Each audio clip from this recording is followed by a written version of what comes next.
la plupart des supporters parisiens disent c'est pas génial, mais il y a plus de cohésion, il y avait plus d'envie, il y avait un peu plus de tout.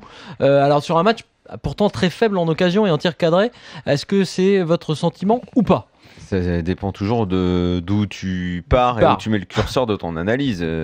Les 20 premières minutes, j'ai cru qu'on était en train de revoir un PSG d'un bon niveau.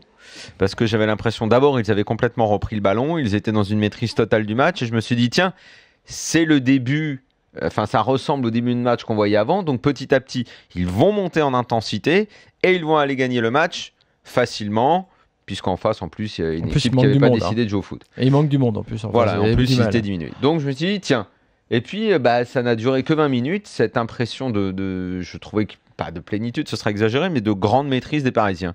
Mais ça n'a pas duré, et ensuite, on a revu un Paris, forcément un peu mieux que les dernières semaines, parce que là, ils n'ont pas été mis en danger. Mais c'est pas brillant du tout. C'est pas encore le grand PSG. Du tout. Nous, dans l'avant-match, on a fait un focus sur Zlatan. C'est intéressant parce que Zlatan, à partir du moment où il a marqué, il s'est remis à défendre pour conserver le score. Il y avait une bonne attitude et tout, mais il y a aussi eu des gros creux dans ce match. Puis on retrouve pas sur le tueur qu'il était devant le but dans une ou deux occasions. On n'a pas retrouvé encore le Zlatan d'avant. Chérif, toi, dans ce match, qu'est-ce que tu retiens de cette victoire du PSG ? Déjà, Laurent Blanc nous avait assuré que c'était le retour du grand Zlatan, qui avait totalement recouvré ses moyens. On voit que non, parce que sur certaines occasions, comme tu l'as très bien fait remarquer, on l'a connu beaucoup plus tueur. La grosse mine sous la barre ou sous le côté, comme on dit avec Daniel tout à l'heure.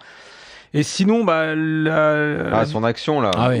L'action laquelle lui arrive un ballon où il a un peu de temps. D'habitude, c'est but quoi. Si c'est Zlatan, c'est but. Tu parles de laquelle ? C'est la première. Deuxième poteau.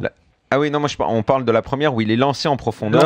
Normalement, là-dessus, il t'envoie une patate côté opposé. Je parle presque de celle deuxième poteau parce que lui, d'habitude, soit il t'invente un truc sur le contrôle, ce qu'il n'a pas fait. Les deux, ça vaut pour les deux, ce que tu dis, mais comme chronologiquement, l'autre arrive avant, et celle-là, il a une qualité de finition sur ce genre de ballon quand il peut armer le pied droit, où il peut trouver différents angles. Là, le seul truc, c'est qu'il essaye de la glisser sous Ruffier en faisant une frappe molle. Mais tu as vu que même sur sa course, il fait des efforts. C'est pas naturel la façon dont il va jouer le ballon. Et sinon, pour l'analyse générale, si on peut parler d'analyse, il faudrait plutôt appeler un médecin légiste. Non, j'espère qu'on n'a pas vu le futur champion de France ce soir. Enfin, j'espère. Tu veux dire Saint-Etienne ? Non. Tu veux dire que pour être champion, il faut qu'il change ? Encore plus. Non, parce qu'en face, ça va peut-être suffire. En face, moi, je sais pas. Je pense, tu sais la différence. Où est-ce qu'elle peut se faire ? C'est que les Parisiens l'année dernière, qui jouaient bien l'année encore d'avant, ils ont terminé avec un écart de points conséquent en jouant mieux que cette année. Mais ils peuvent être champions cette année avec un écart de points faible. Et être champion en jouant comme ça jusqu'au bout. Je sais. Parce que là, finalement, ils maîtrisent, ils ont assez de qualité pour maîtriser un tel match. C'est ce que j'ai toujours dit. Être champion, on se rend compte de qui y a sur le terrain quand même, on se rend compte de ce que c'est le PSG. Ils peuvent gagner un match. Saint-Etienne en Ligue 1, personne, c'est pas une équipe qui est malmenée. C'est une équipe qui est faible, ok, on le voit en Coupe d'Europe de toute façon, mais c'est une équipe de Ligue 1, mais c'est une des meilleures équipes de Ligue 1. Là, ce soir, elle accepte de ne rien faire. Elle ne fait rien, alors diminuer peut-être, mais même. Qui aurait eu en plus Bayalsal, qui est un défenseur, ce qui fait que Saint-Etienne aurait été encore plus fort derrière, donc peut-être aurait-il fait un 0-0. C'est en fait Gradel qui provoque beaucoup, qui amène du jeu, qui était vraiment le meilleur avant de partir. Certes, Flo, mais Monet Paquet, quel compo il aurait mis Est-ce que forcément il l'aurait mis Gradel, oui.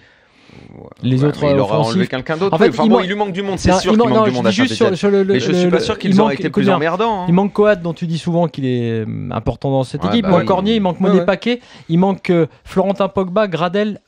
Je passe Diomandé et donc Bayal. Dans les intentions de jeu, je pense pas que ça aurait été différent.